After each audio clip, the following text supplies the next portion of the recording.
So if you go back to roughly 1856, the British Empire was basically holding down the entire Indian subcontinent. Right, just a massive, massive territory. Yeah, but the thing is, they weren't primarily doing it with British soldiers. They were doing it with an army of native Indian troops, the Sepoys. And the numbers there are just staggering. They really are. I mean, the native troops outnumbered the European forces by a ratio of like 10 to 1. 10 to 1. Yeah. Let that sink in for a second. You have hundreds of thousands of men who have taken up arms, put on the uniform of a foreign empire, and they're, violently enforcing the colonization of their own homeland. Their own neighbors, really. Exactly, their own people. And it just forces you to ask, why would they do that? Why would anyone willingly align themselves with the very system that's actively marginalizing them? It's a question that just goes against every single instinct we have about, like, human freedom and self-determination. Right, it feels completely illogical. It does. But it's actually one of the most deeply unsettling dynamics in human history. And, it's definitely not isolated to the British and India. No, not at all. When you look closely at how power operates, you realize it relies almost entirely on this exact phenomenon.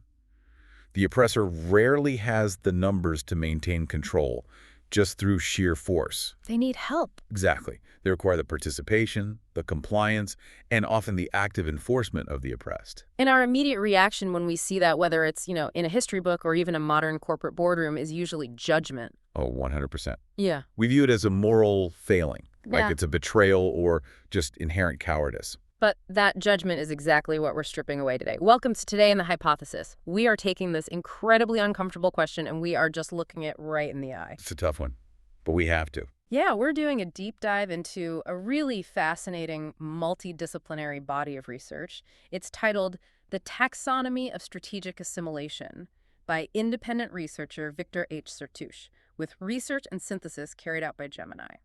And before we get too deep into this, we should make something very clear to everyone listening. Yes, absolutely. Some of the source material touches on politically charged concepts and modern social movements across the political spectrum. We want to state right up front that we are not endorsing any specific political viewpoints here. Right. Our goal is strictly impartial reporting. We are just here to impart the ideas and the research contained in the original source material. We're keeping it objective. Exactly.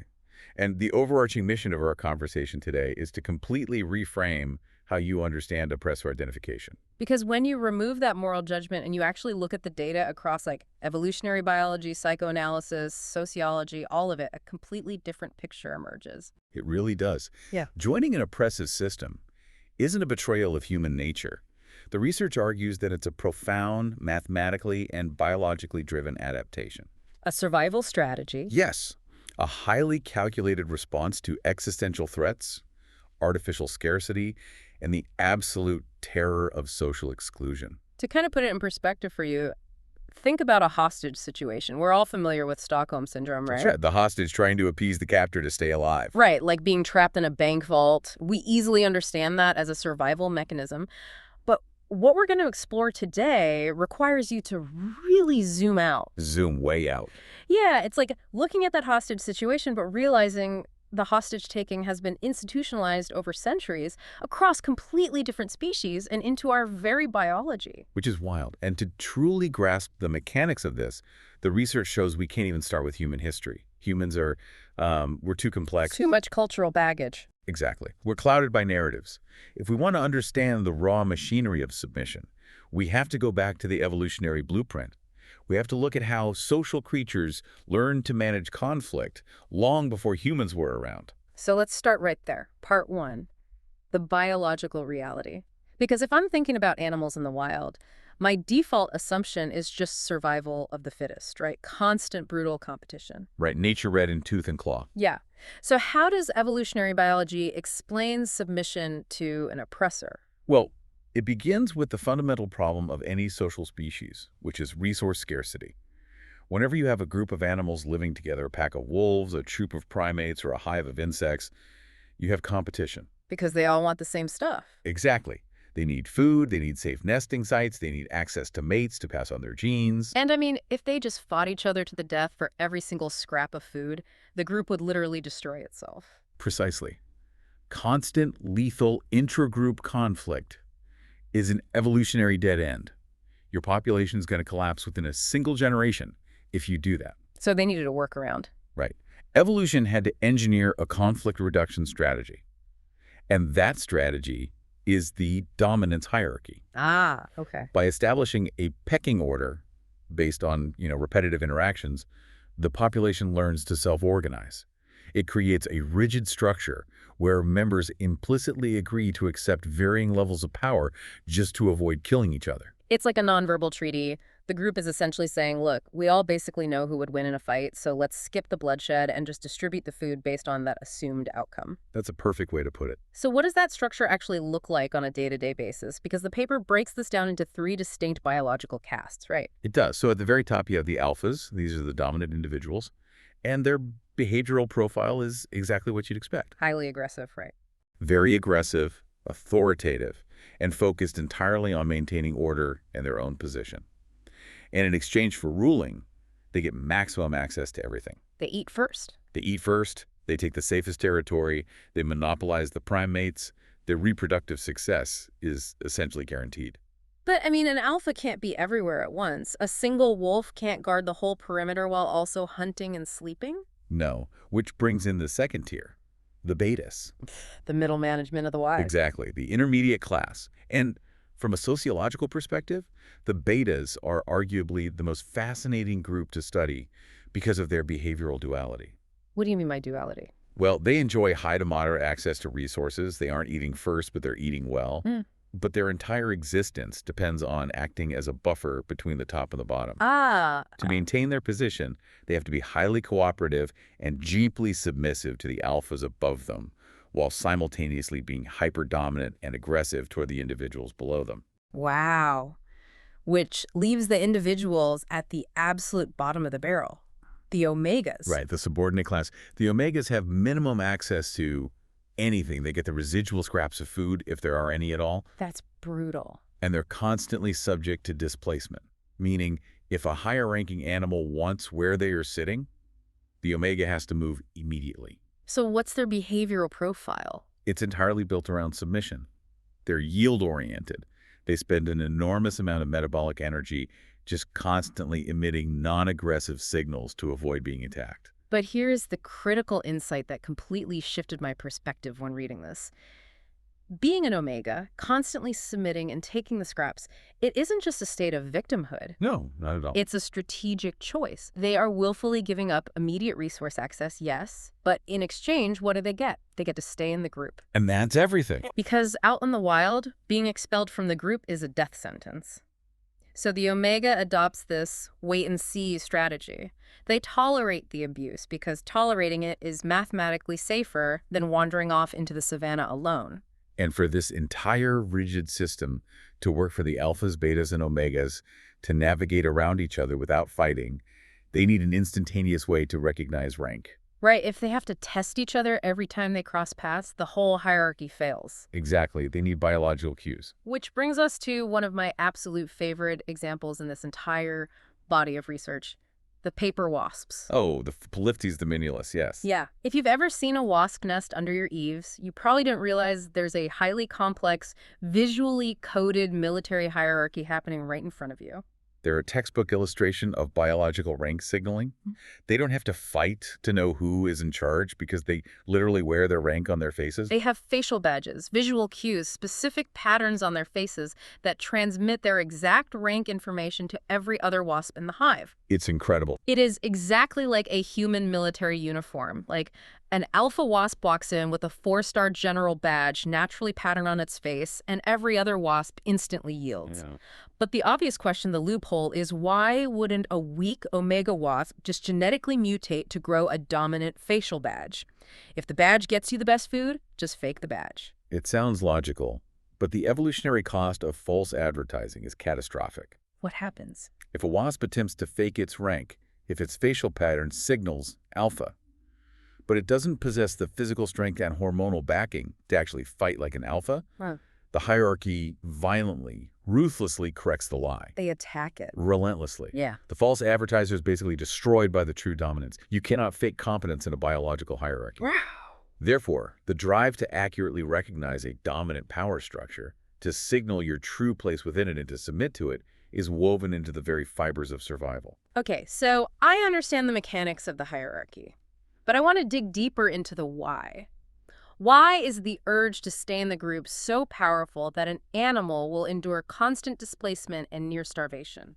The research actually provides a mathematical foundation for this. It Mhm. goes back to evolutionary biologist W.D. Hamilton and his theory of the selfish herd. Let's break this math down for everyone listening because it perfectly translates fear into a hard equation. So Hamilton's theory fundamentally explains why individuals aggregate into herds or swarms in the first place, completely independent of social bonding. The primary driver is predation. You join a group to avoid being eaten. Exactly. So if you're a wildebeest and you're wandering alone across the Serengeti and a lion spots you, your probability of being targeted and eaten is 1. Right, it's 100%. You're the only target available. The math is incredibly simple and fatal. But the moment you run and join a herd of size n, your individual probability of being the one who gets taken down drops to 1 over n. You're utilizing the group to overwhelm the predator's capacity. A lion can only take down one wildebeest at a time. The larger the N, the closer your individual risk of death approaches 0. It's the ultimate, I don't need to outrun the bear, I just need to outrun you strategy. That's exactly what it is. And this completely reframes the Omega's choice. Even if the alpha wildebeest is an absolute tyrant who kicks you and steals the best grazing grass, you stay, you submit. Because dealing with an abusive alpha is a localized, manageable problem. Being eaten by a lion is a final problem. You tolerate the oppressive hierarchy because 1 over n is infinitely better than 1. But the dynamic within that herd isn't just passive. It isn't just standing near each other. The internal politics of the herd require active participation. Right. And this is where the research highlights a truly chilling statistic about how animals secure their safety from the alphas within the group. You're talking about the downward heuristics. This part completely blew my mind. A heuristic is a behavioral rule of thumb, a mental shortcut that saves processing time. In this context, downward heuristics describes the flow of aggression. Okay. When an animal in the middle of the pack of beta needs to assert its dominance, or simply release stress and frustration, it doesn't pick a fight with a peer, and it certainly never challenges an alpha. That would be suicide. Right. Instead, it directs all of that aggression downward toward a significantly lower-ranked member. And the statistic in the paper notes that 77% of social animals employ these downward heuristics. 77%. It's a massive majority. The vast majority of aggression in a social group is directed at the individuals who are least capable of fighting back.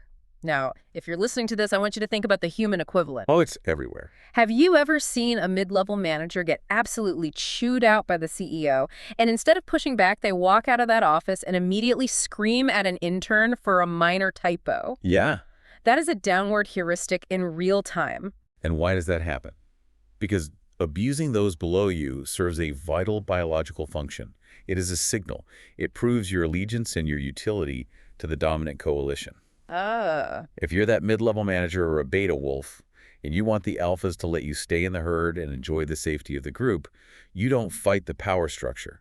You join the power structure in marginalizing the omegas. You prove you belong to the system by becoming an enforcer of the system's cruelty. You punch down so the people above you don't punch you. It's a deeply uncomfortable mirror to hold up to nature. It really is, but it makes perfect, chilling sense. You trade your autonomy and your empathy for physical safety. But, that is biology. That's the realm of wasps and wildebeests reacting to immediate physical threats. What happens when this ancient cellular programming collides with the complexity of the human brain? Because we aren't just reacting to lions. Exactly.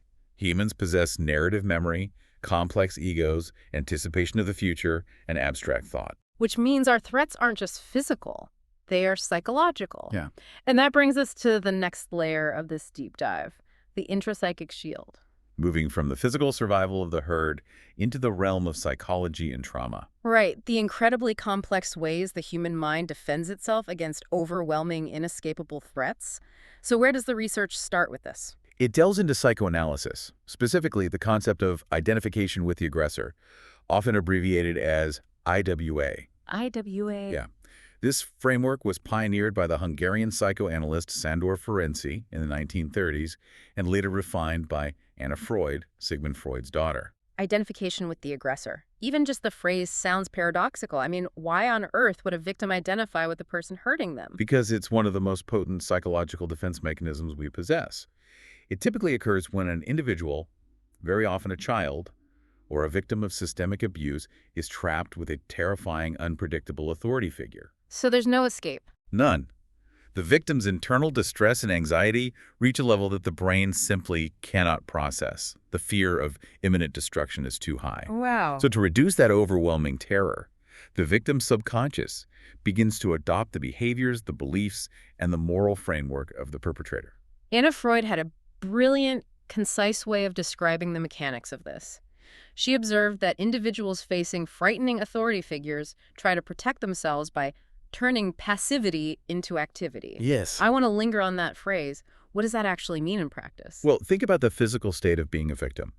You are entirely passive, things are happening to you, the threat is external, it's unpredictable, and you have zero control over when the pain will arrive. You're just waiting for it. Exactly. Mhm. Anna Freud noted that by mimicking the aggressor, by adopting their aggressive stance, their tone of voice, or their rules, the victim attempts to internalize the source of their anxiety.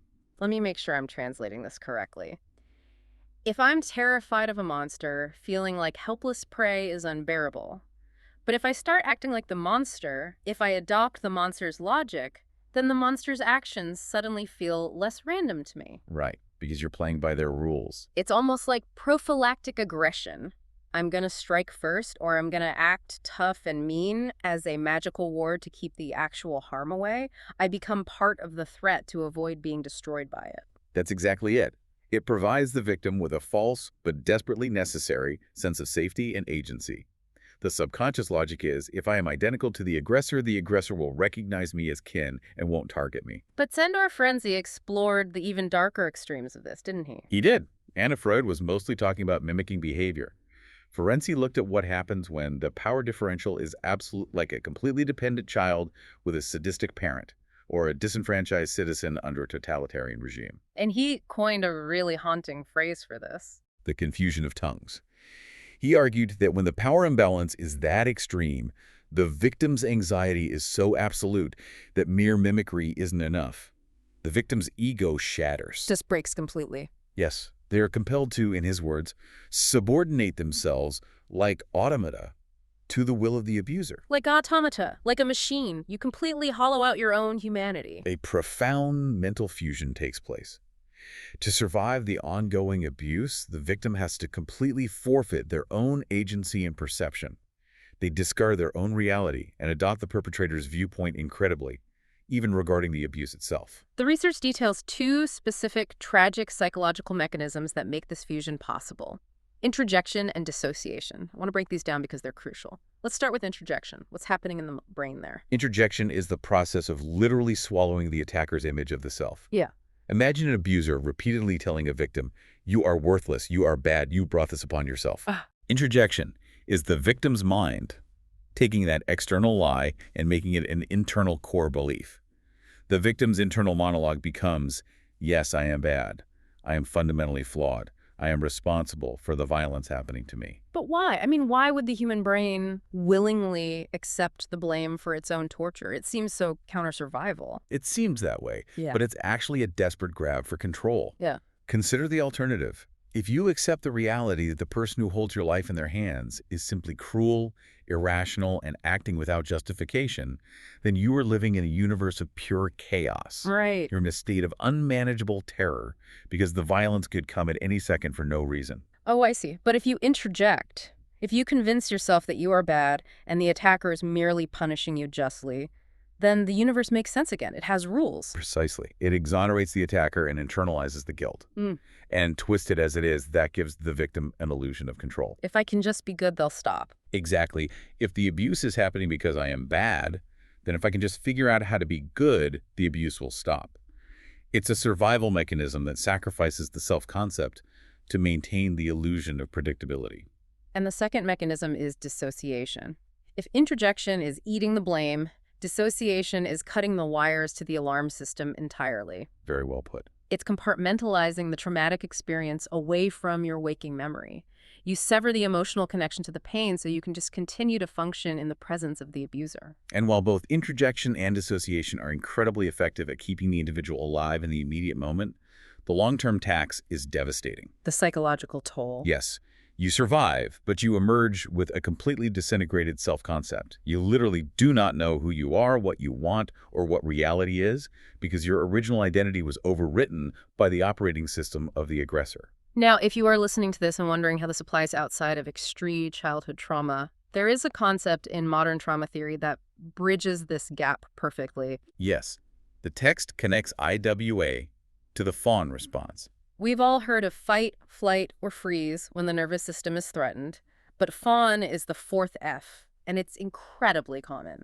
The fawn response is essentially the modern relational manifestation of identification with the aggressor. Fawning is a defensive reaction characterized by an acute, almost supernatural sensitivity to the moods, desires, and expectations of powerful or threatening others. It's people-pleasing, but weaponized for survival. Exactly. If you've ever been in a workplace where you were constantly scanning your boss's microexpressions, trying to anticipate what they want before they even realize they want it, contorting your own personality to ensure they never experience a moment of frustration, you are fawning. You are. Individuals who grow up or work in chronically oppressive environments learn very quickly that the most viable path to remaining unharmed is to completely submerge their own needs and prioritize the needs of the oppressor. It develops into a chronic state of anxious hyper-alertness. You become an emotional chameleon, constantly shape-shifting to become whatever the powerful person requires in that exact second. And the data supports the severity of this. The paper cites a comprehensive study of 597 adult survivors of childhood abuse. The findings were unambiguous. Yeah, there was a direct positive association between identification with the aggressor, high levels of dissociation, and severe symptoms of PTSD. That empirical data point is vital. Yeah. It pulls this out of the realm of abstract theory. Fawning, appeasing, identifying with the aggressor, these strategies work. They successfully de-escalate the immediate threat. They prevent the physical blow or the social rejection in the moment. But the biological cost of living in that state of chronic hyper-alertness, of continuously erasing your own agency, results in profound, persistent post-traumatic stress. You survive the lion, but your nervous system is permanently broken. Okay, so we've established the biological drive of the herd to submit to the alpha, and we've established the psychological shield of the individual victim fawning to survive the abuser. But what happens when we scale this up? Fawning works for an individual in a house or an office. But what happens when an entire demographic of people, millions of citizens, experiences this power dynamic at the hands of society at large? How does a whole class of people come to identify with their oppressor? Exactly. That brings us to the macro level, the sociological matrix. We're looking at how structural oppression utilizes these exact same psychological vulnerabilities to maintain itself. To understand this, we have to explore system justification theory, or SJT. This theory is a cornerstone of social psychology, and it posits something that is incredibly difficult to swallow. It really is. It argues that human beings have a basic driving motivation to see the existing social, economic, and political status quo as fair, legitimate, and desirable. And here is the truly counterintuitive part. We have a deep psychological need to see the system as fair, even when that exact system is demonstrably and actively harming our own personal interests. It defies traditional economic logic, which says people will always act in their own rational self-interest. But social psychologists explain that system justification serves a massive palliative function. Palliative, like palliative care in medicine. It doesn't cure the underlying disease, the oppression, but it aggressively manages the symptoms of pain and anxiety. Exactly. Living in a world that is fundamentally unjust, chaotic, and rigged against you is psychologically exhausting. Justifying the system, convincing yourself that things are the way they are for a good reason, reduces that existential anxiety. It provides what researchers call epistemic comfort. Yes. The deep comfort of feeling that the world is predictable, orderly, and makes sense. Now, obviously, this works beautifully for advantaged groups. If you're at the top of the hierarchy, system justification is easy. It absolves you of any guilt for your privilege. I'm rich because the system rewards hard work and I worked hard. But the theory shows that disadvantaged groups adopt this exact same mindset. And the research outlines 4 distinct types of system-justifying ideologies that we use to do this. I want to spend time on each of these because once you hear them, you will recognize them everywhere in our culture. Let's start with meritocratic ideology. Okay. Meritocratic ideology is the pervasive belief that success in society is entirely the result of individual effort, intelligence, and ability. It completely ignores structural advantages like inherited wealth, race, or geographic location. And the psychological impact of this on a marginalized person is just brutal. Because if you truly believe the system is a pure, frictionless meritocracy, but you look around and see that you and everyone in your community are structurally trapped at the bottom, the only logical conclusion you can draw is that your low status is your own fault. You didn't work hard enough, you aren't smart enough. It leads directly to the internalization of negative stereotypes and profound self-blame. You introject the system's judgment. Precisely. It mirrors the intrapsychic introjection we discussed earlier, just on a societal scale. The second ideology is closely related, the Protestant work ethic. Which is what? This is the entrenched idea that moral value and human worth are inherently tied to hard work, discipline, and financial success. Which functions as a brilliant tool for the oppressor because it frames poverty not as a systemic failure of distribution, but as a moral failing of the individual. Yes. If you're poor, you aren't just unlucky, you're a bad person. Therefore, the exploitation of the poor is morally justified. The third ideology detailed in the taxonomy is assimilation ideology. This is the explicit belief that minority groups should abandon their own distinct cultural identities, languages, and norms, and fully adopt the culture of the dominant group. The research points out that this is one of the strongest positive predictors of system justification, and it makes perfect sense why. If you convince a marginalized group that their culture is lesser and that the only path to safety is assimilation, you actively destroy their group solidarity. You atomize them. They stop fighting for their community and start fighting each other for proximity to the dominant culture. And finally, the most foundational of them all, the belief in a just world.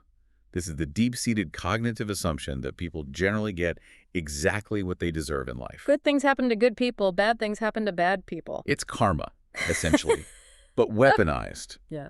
This ideology is incredibly powerful because it actively short-circuits any impulse for collective mobilization against injustice. Because if you see someone suffering, or if you yourself are suffering under an oppressive law, the belief in a just world tells you that they, or you, must have done something to deserve it. Therefore, there is no need to protest, no need to change the system. The system is just doing its job of punishing the bad.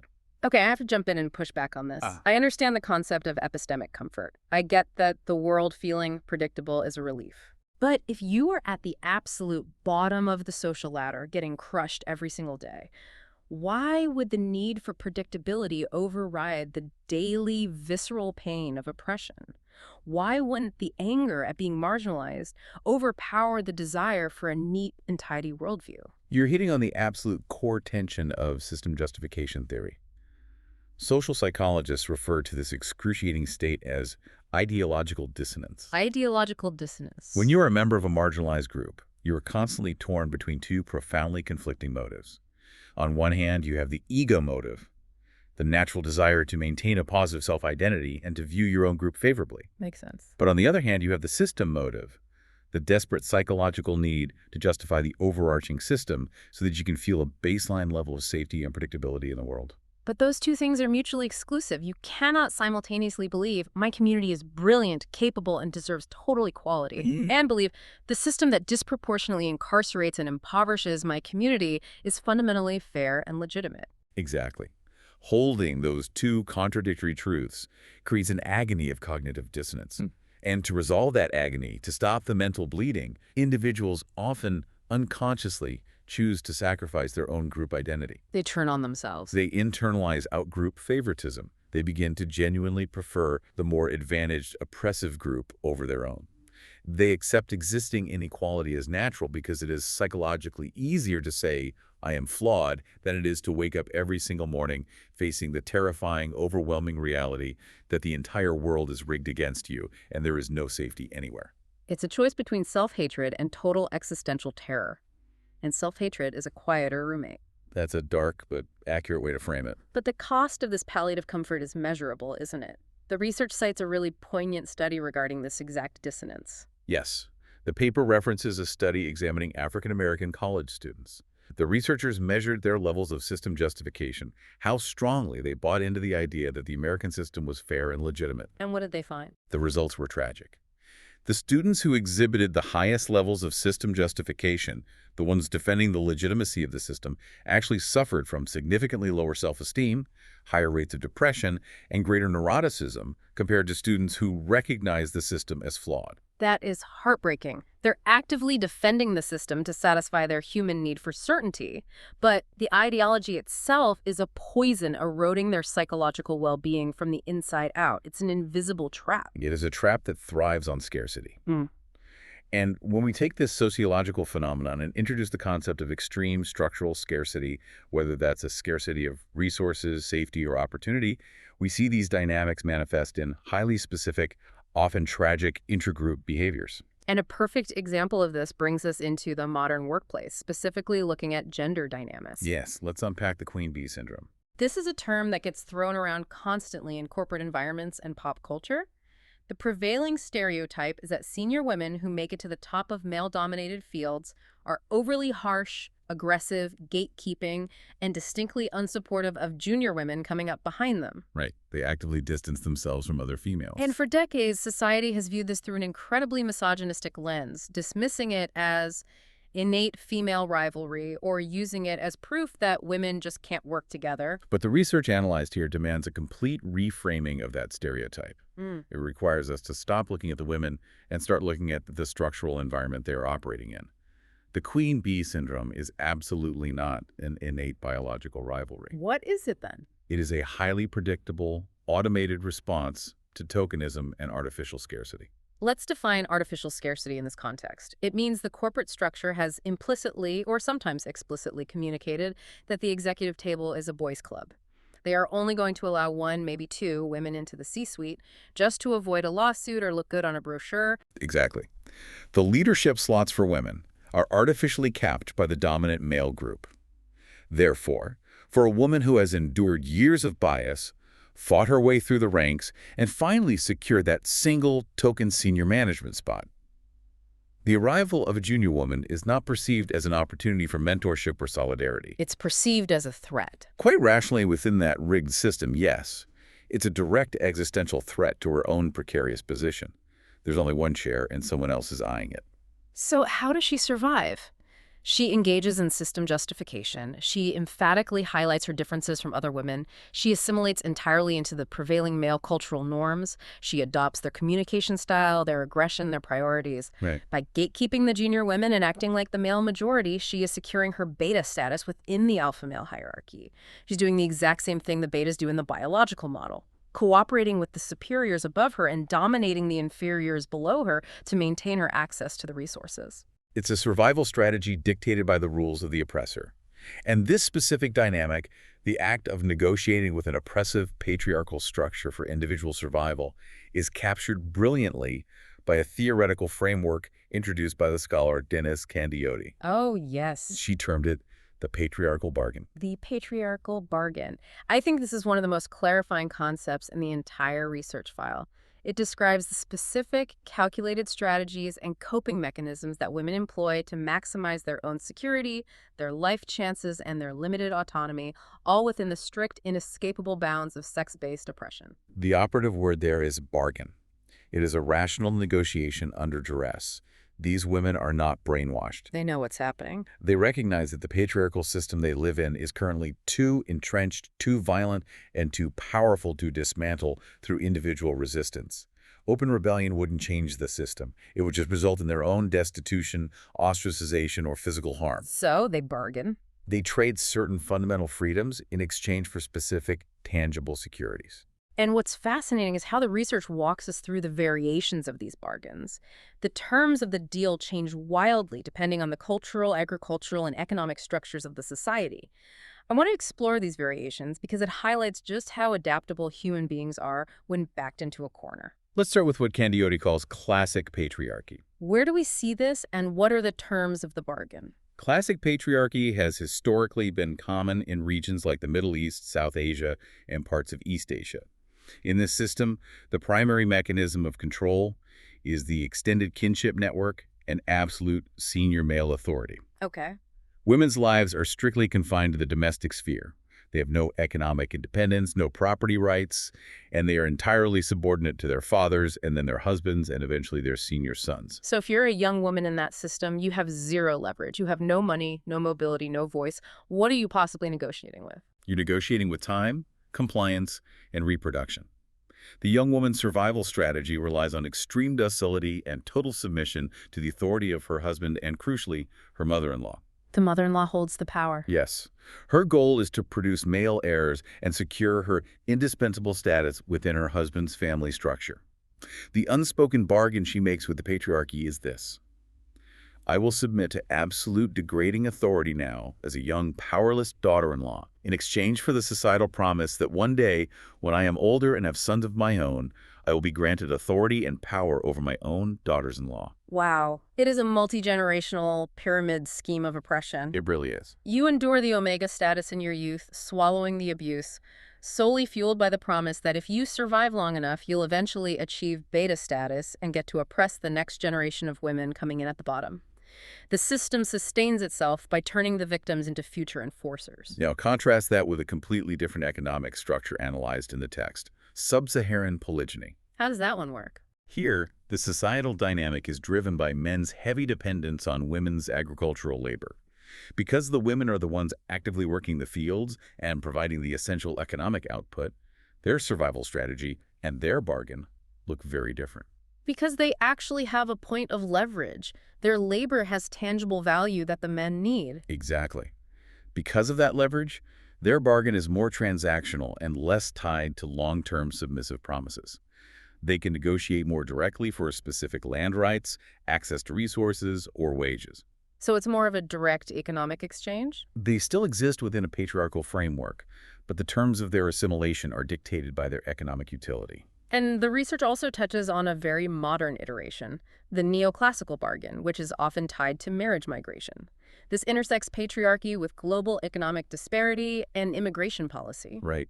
In the neoclassical bargain, women from economically disadvantaged regions exchange their reproductive labor, domestic servitude, and submission to a husband in a wealthier, industrialized nation. And what do they get in return? In return, they gain legal residential security, citizenship pathways, and an escape from extreme poverty in their home countries. In every single one of these scenarios, from the corporate queen bee fiercely guarding her corner office, to the young bride in a classic patriarchy, to the marriage migrant, the bargain is not a malicious choice. No, it's a desperate, highly rational reaction to extreme stakes. Right. For marginalized individuals in precarious socioeconomic situations, bargaining with the oppressor is literal survival. But we have to acknowledge the tragic long-term consequence of the patriarchal bargain, which the text points out very clearly. The individual rewards gained by a woman, whether it's a promotion or status as a mother-in-law or a visa function as sanctions against women, as a whole class. Because it validates the system. By playing by the rules of the oppressor to survive, the individual inadvertently validates and reinforces the very patriarchal system that made the degrading bargain necessary in the first place. Which brings us to a grim but necessary transition. We've established that individuals, driven by biology and psychology, will naturally justify oppressive systems for safety. We've established that marginalized groups will strike agonizing bargains that reinforce their own subordination just to survive. Yes. So the inevitable question is, how have historical empires weaponized this? If I am a ruling emperor or a colonial power, and I understand that human beings possess this deep vulnerability to oppressor identification, how do I exploit it on a mass scale? You don't just exploit it, you build your entire administrative and military apparatus around it. We are moving into the historical and economic manifestations of this taxonomy. We're looking at institutionalized enforcers. The people hired to do the dirty work. Throughout recorded history, dominant ruling elites have intentionally, systematically created an enforcer class, drawn directly for the various populations they have conquered or marginalized. It's Machiavellian on a breathtaking scale. You take the oppressed, and you mold them into the instrument of your control over the rest of the oppressed. And the first historical example the research provides for this is staggering. We are going back to the Ottoman Empire and a system known as the devshirme. The divsharm. Yeah. It translates to the child levy or the blood tax. This wasn't a random act of cruelty. It was a highly formalized, institutionalized system of forced recruitment utilized by the Ottoman state for centuries. How did it actually work? The Sultan's forces would march into their conquered Christian provinces, primarily in the Balkans, places like modern-day Serbia, Greece, and Bulgaria, and they would systematically, legally confiscate Christian boys from their families. Just ripped from their homes. It is an unimaginably traumatic origin point. These children were taken, stripped of their families, forced to convert to Islam, and then subjected to intense training for either military or high-level administrative service to the Sultan. But here's the profound, twisted paradox of the Devshirme system.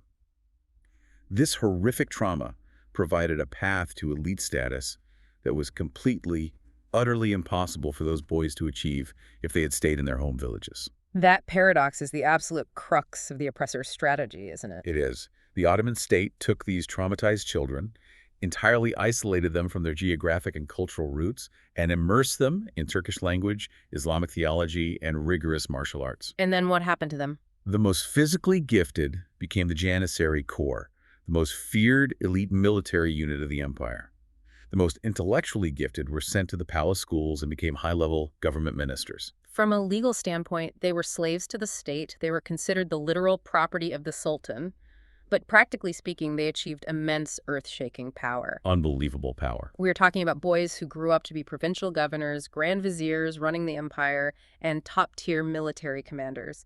They were guaranteed regular, exorbitant salaries. They had superior housing. They dined at the Sultan's table. It was the ultimate social mobility, but it was born directly from the crucible of state-sponsored trauma. And you have to ask, why did the Sultan design the system this way? Why rely on captured Christian slaves to run his empire and fight his wars? Why not just trust his own native Turkish nobles? Because Turkish nobles were a threat. Right. They had their own wealthy families, their own regional power bases, their own political agendas. They could overthrow him. Ah, but a Janissary? A boy taken in the Devshirme had absolutely nothing and no one except the Sultan. His entire identity, his immense wealth, his prestige, his very existence was owed entirely to the man who enslaved him. Their loyalty was manufactured to be absolute. The text refers to the Janissaries as a double-edged sword. They were the Ottoman Empire's greatest, most effective weapon for expanding into Europe. And the darkest part is, they were often deployed to violently suppress uprisings in the very geographic regions they originally came from. The oppressor maintains unassailable power by offering a small segment of the marginalized population a massive, glittering stake in the system. As the paper concludes on this specific point, people are simply less inclined to go against the person who provided them with the opportunity of social advancement, even if that person is their captor. It is the ultimate state-sponsored institutionalization of identification with the aggressor. You take the victim, you trauma bond them to the state, and you make them the fist of the empire. And if we move forward in history, we see the British Empire employing an incredibly similar, mathematically reliant logic in India. Which brings us back to the hook we started with, the British Sepoys. The British East India Company was a corporate entity that effectively conquered a subcontinent.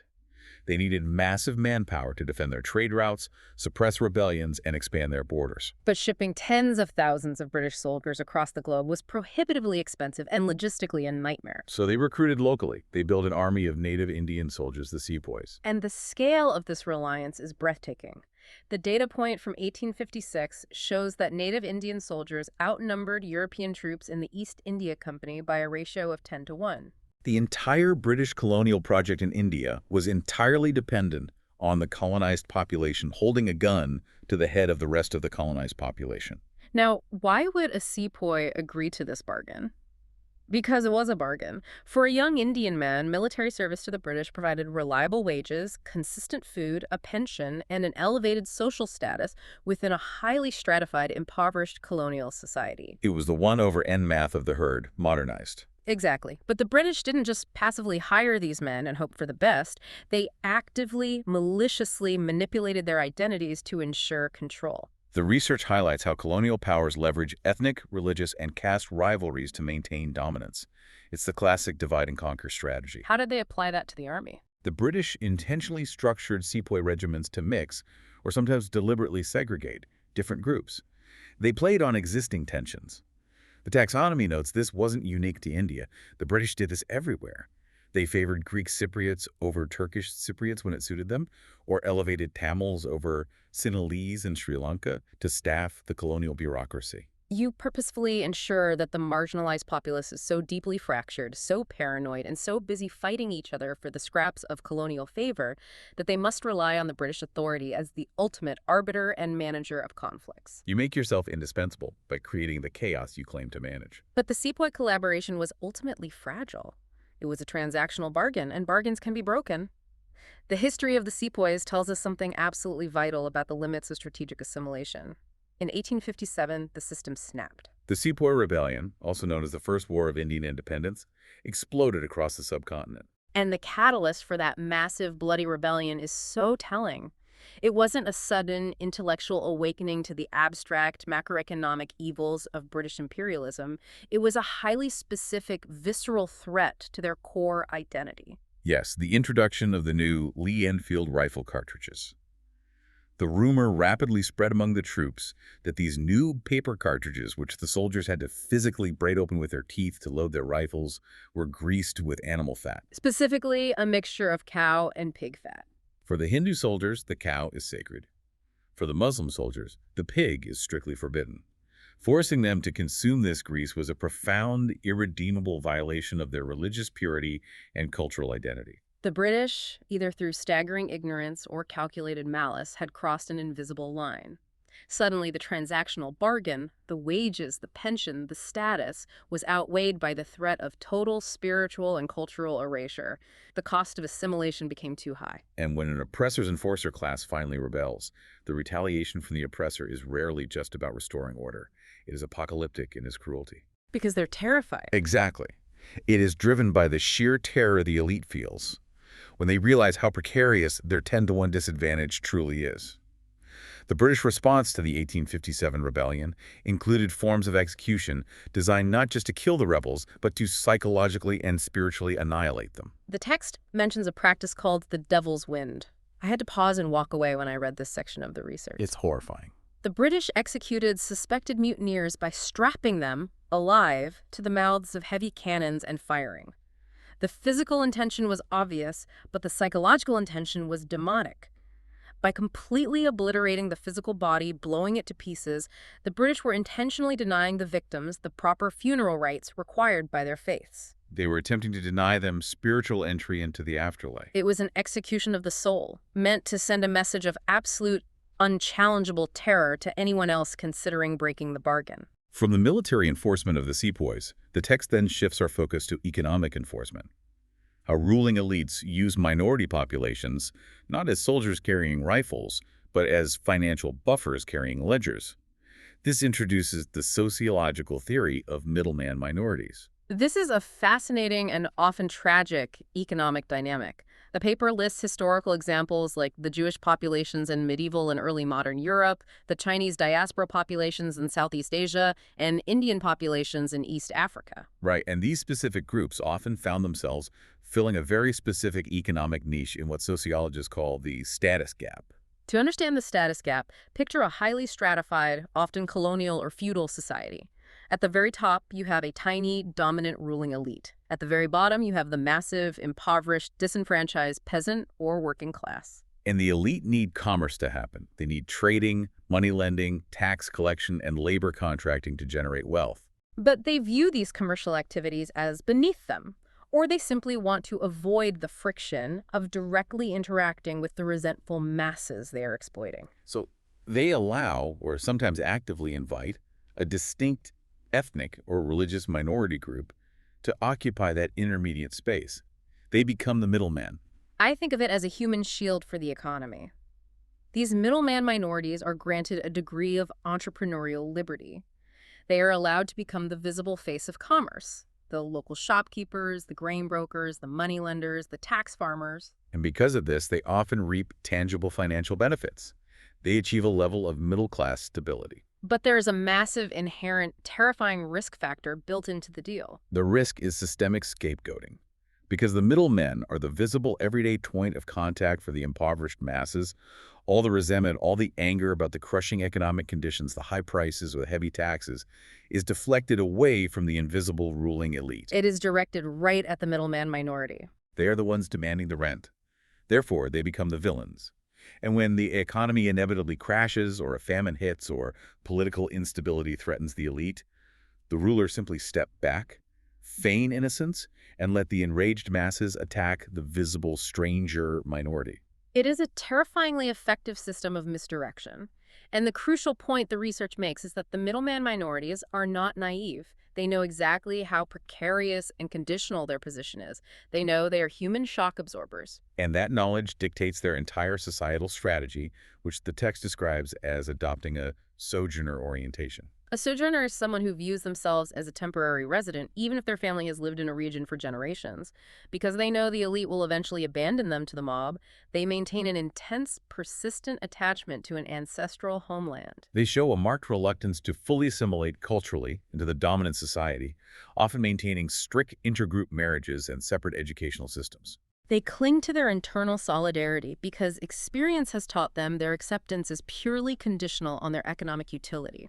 The research also notes this affects how they handle wealth. Right, they concentrate it. Middleman minorities historically concentrate their wealth in liquid capital skills, education, jewelry, easily movable currency, rather than tying it up in land or massive fixed estates. Why?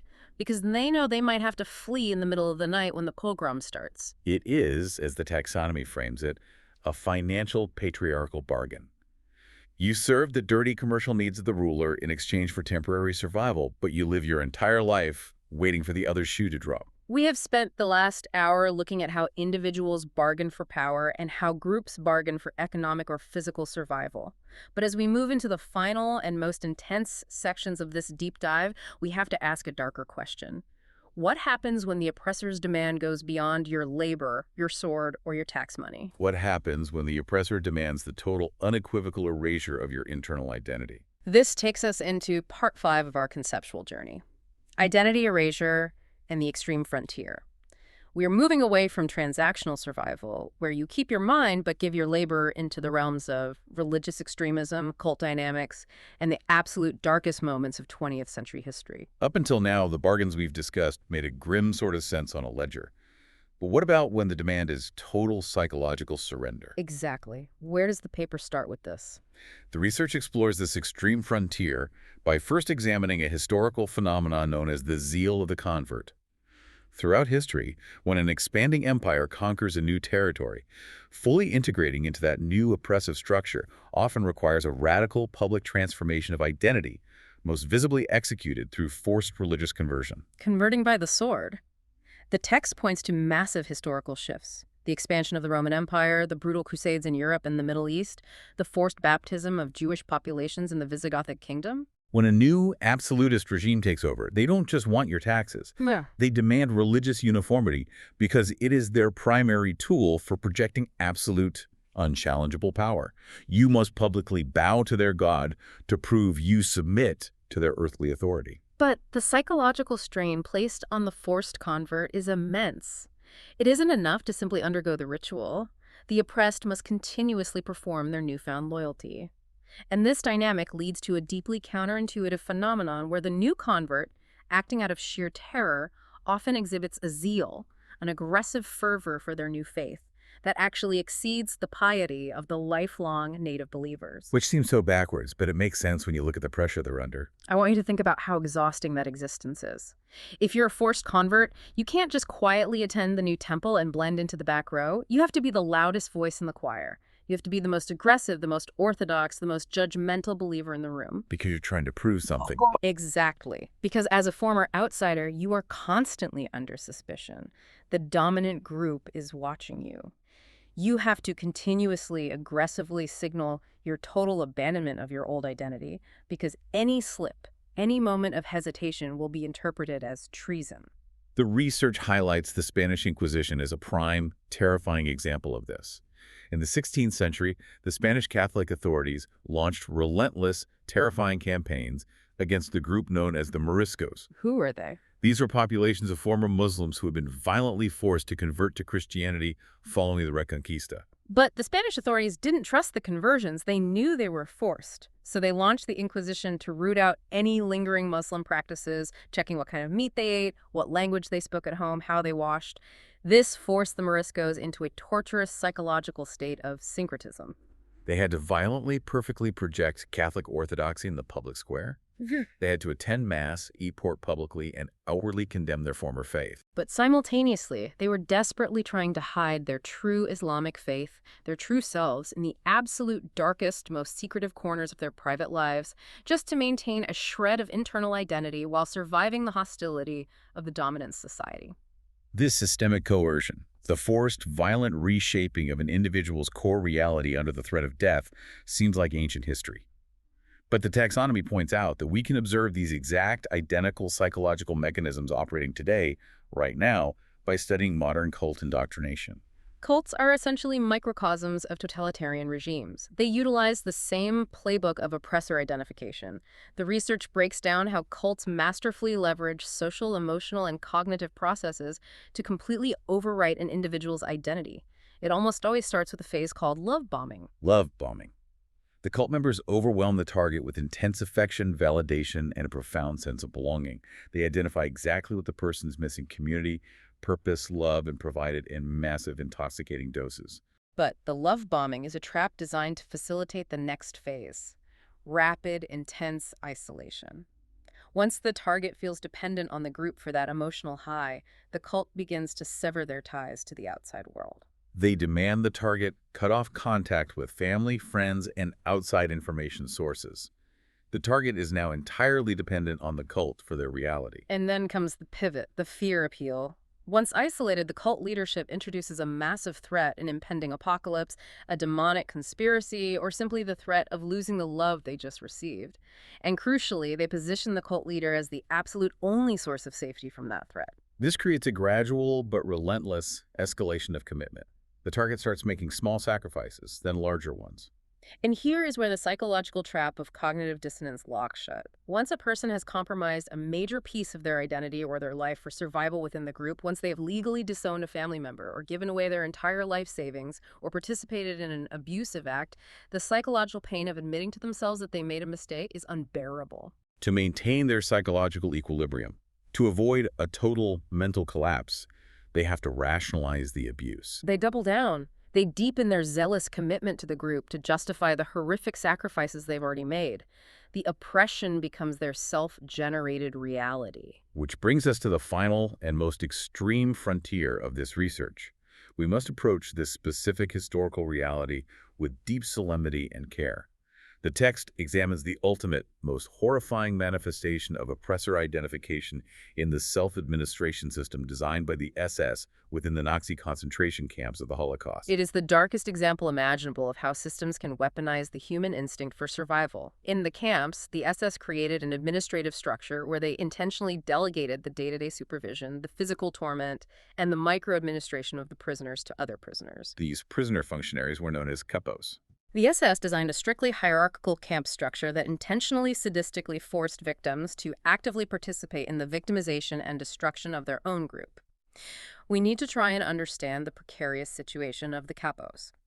The research refers to this agonizing psychological and moral space as the gray zone, a term popularized by survivor Primo Levi. Why would a prisoner agree to take a club and beat or supervise their fellow starving prisoners? Because in the absolute, unimaginable horror of the camps, where death was everywhere and starvation was absolute, being a capo meant you got a slightly larger, watery bowl of soup. It meant you got slightly warmer, less threadbare clothing. It meant you had a bunk in a slightly less crowded block, or indoor work instead of freezing outdoor labor. In our normal lives, a slightly larger bowl of soup means nothing. In the gray zone of the camps, those microscopic privileges were the literal daily difference between life and death. The capo role wasn't a choice made for malice. It was a mandatory, agonizing survival mechanism within a closed system of absolute, inescapable terror. And the SS were incredibly diabolical in how they structured this system. They purposely recruited capos from highly diverse, conflicting prisoner categories. Initially, they chose prisoners classified as criminal or a social, but later they actively recruited political prisoners or targeted specific ethnic groups to supervise other groups. They did this specifically to shatter any possibility of prisoner solidarity. If the man beating you, the man denying you soup, is wearing the same prisoner uniform as you, who can you possibly trust? The system atomizes the victims, ensuring they direct their remaining energy at each other, rather than the SS. The historical record shows the behavior of the capos varied wildly. Some, completely broken by the trauma and identifying totally with the aggressor's power to escape their own victimhood, behaved with absolute terrifying sadism toward their fellow prisoners. But others, particularly those who managed to secure roles as camp doctors or administrative clerks, secretly and incredibly bravely used their precarious, terrifying positions to hide people, alter records, and help fellow prisoners survive when they could. But regardless of their individual moral conduct, the structure itself weaponized the biological human drive to survive. But within this unimaginable darkness, the taxonomy provides a vital, necessary counterweight. It highlights a beautiful, heartbreaking detail about human resilience. Sociologists studying survivor accounts found that alongside this brutal survival mechanism of forced acquiescence in the capo system, something else was happening constantly. Spontaneous bonding and stable pairing occurred continuously among the prisoners. Yes. In the midst of design hell, interpersonal connection was the only true relief. The deep, crushing shame of being forced to acquiesce, the survivor's guilt of taking the extra soup when others didn't, was a weight too heavy for one mind to bear. But finding one other person, a friend, a sibling, a stranger to bond with, to share a crumb of bread with, to simply recognize the humanity in, that connection sustained the motivation to live. It proves that while individual collaboration with the oppressor is a common, biologically driven survival strategy, the need for communal support, the instinct to love and protect each other, cannot be fully extinguished, even in the absolute abyss. And that profound resilience leads us directly to the ultimate question of this entire deep dive. If biology, psychology, sociology, and history all clearly push us to bow to the oppressor, to adapt to the trauma, to enforce the hierarchy downward, to strike the patriarchal bargain, are we doomed? Is this an absolute, inescapable law of human nature? Right. Is there any hope for systemic change, or are we just paper wasps trapped in a larger hive? That is the perfect pivot into the final section of our exploration, the countercurrent. We have spent an hour looking at the overwhelming multidisciplinary evidence for strategic assimilation. But the research is incredibly clear on this point. Oppressor identification is a frequent, highly predictable response, but it is not an absolute law of human nature. There is immense counter-evidence. There is resistance. Thank goodness. Because history is also full of people, movements, and entire generations who looked at the alpha, looked at the overwhelming odds, and said, "No, I will not bargain, I will not fawn, I will fight." The text introduces a fascinating political concept called the repression paradox. The repression paradox explains why totalitarian control and extreme state violence sometimes fail spectacularly. The oppressor operates on the assumption we've been discussing, that applying massive, terrifying state violence will activate the biological and psychological triggers for fawning, submission, and systemic justification. And very often it does. But sometimes that exact same application of state violence acts as an explosive catalyst. It pushes a population past the point of fear and sparks a massive backlash effect that actually enhances and solidifies resistance. It's the breaking point. It's the moment the British issued the Lee Enfield cartridges greased with animal fat to the Sepoys. The bargain becomes intolerable. But what determines which path a marginalized group takes? Why do some groups assimilate and others rebel? The taxonomy contrasts the two paths brilliantly. Let's look at the differing motivations side by side. Let's outline path one, which is collaboration and assimilation. The motivations driving this path, as we've discussed, are identification with the aggressor, profound, localized fear, a deep-seated belief in system legitimacy. That's the system justification theory seeking epistemic comfort, and a zero-sum scarcity mentality, like we saw with the queen bee syndrome. It is a highly individualistic approach to survival. It's about saving yourself. Right. And path two is resistance. And the psychological and sociological motivations here are entirely different. Instead of paralyzing fear, the primary driver is moral anger and righteous indignation. Instead of an individualistic scarcity mentality, there is a shared, deeply felt politicized identity. Instead of believing the system is legitimate and unchangeable, there is a profound, activating belief in collective efficacy. The belief that together, change is actually possible. And instead of gatekeeping and punching down, resistance relies on the formation of massive multi-ethnic coalitions and the active recruitment of allies. And the research provides modern and historical context for this resistance. And again, just to reiterate, it neutrally reports on the structural dynamics of movements included in the data, such as the modern Black Lives Matter movement in the United States, as well as various historical African resistance movements against European colonialism. Right, maintaining a purely objective view of the sociological data, the research notes that shared experiences of discrimination can actually serve as a powerful unifier, boosting solidarity rather than shattering it. For example, the paper references specific sociological studies showing that perceived shared discrimination can build powerful, actionable solidarity between different marginalized groups, such as between Black and Latino adults in the U.S. This shared experience of being targeted by the same system shifts the focus. It moves people away from scrambling for individual survival within the oppressive hierarchy and pushes them toward collective, pragmatic opposition. And that word pragmatic is the key to understanding successful resistance. The data points out that large-scale resistance is rarely triggered just by an abstract philosophical opposition to a system. It is almost always triggered by specific, tangible, intolerable, oppressive policies like aggressive land theft, unjust and ruinous taxation, or highly visible specific instances of state violence. It is a calculated, collective realization that the cost of continuing to submit is now officially higher than the devastating risks of fighting back. It's the moment the collective herd looks around and says, the 1/n risk dilution isn't enough anymore. We aren't just hiding from the lion. The alpha is actively destroying the entire pasture we need to survive. We have to turn in charge. Precisely. The capacity for collective resistance is always present in the human hardware. But it requires specific structural and psychological conditions, primarily a shared politicized identity and a genuine hope for efficacy to overcome the extremely powerful, ancient biological and psychological defaults of fawning and submission. What an absolute marathon of an intellectual journey this has been. We have traveled from the rigid, genetically coded facial badges of paper wasps fighting in a garden to the agonizing trauma responses of abused children trying to survive their own homes. We've navigated the corner offices of corporate queen bees guarding their token status, marched through the ranks of the Ottoman Janissaries and British Sepoys, and stared into the tragic, heartbreaking gray zones of the darkest atrocities in human history. And the unifying, profound thread weaving through every single one of these seemingly disparate examples is the fundamental driving human need to manage existential threats.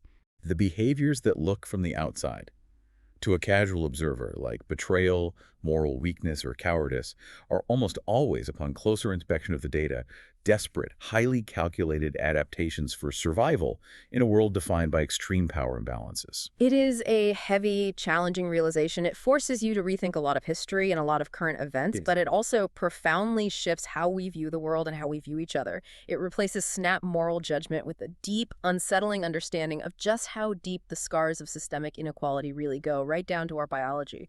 Which brings us to a final, provocative thought I want to leave everyone with. A synthesis of everything we've unpacked over this hour. We have clearly seen that individual survival often comes at the tragic systemic cost of collective liberation. So the next time you look at a situation, maybe you're watching the news, maybe you're observing a dynamic in your own workplace, or looking at a historical event and you see someone fiercely, aggressively defending a system or a leader that so clearly harms them and their community. I want you to pause and ask yourself a question. Are you actually witnessing a genuine, deeply held political ideology? Or are you just watching an ancient biological trauma response playing out in real time? That is a perspective-shifting question that will stay with me for a long, long time. Thank you so much for joining us for this incredibly deep dive into the hidden mechanics of the human condition. If you want to keep exploring the unseen whys behind the world around us, please make sure to subscribe to Today in the Hypothesis so you never miss an exploration. And if this conversation challenged you or sparked something in your own understanding of the world, share this deep dive with that friend who loves dissecting human behavior. Until next time, keep questioning the hypothesis.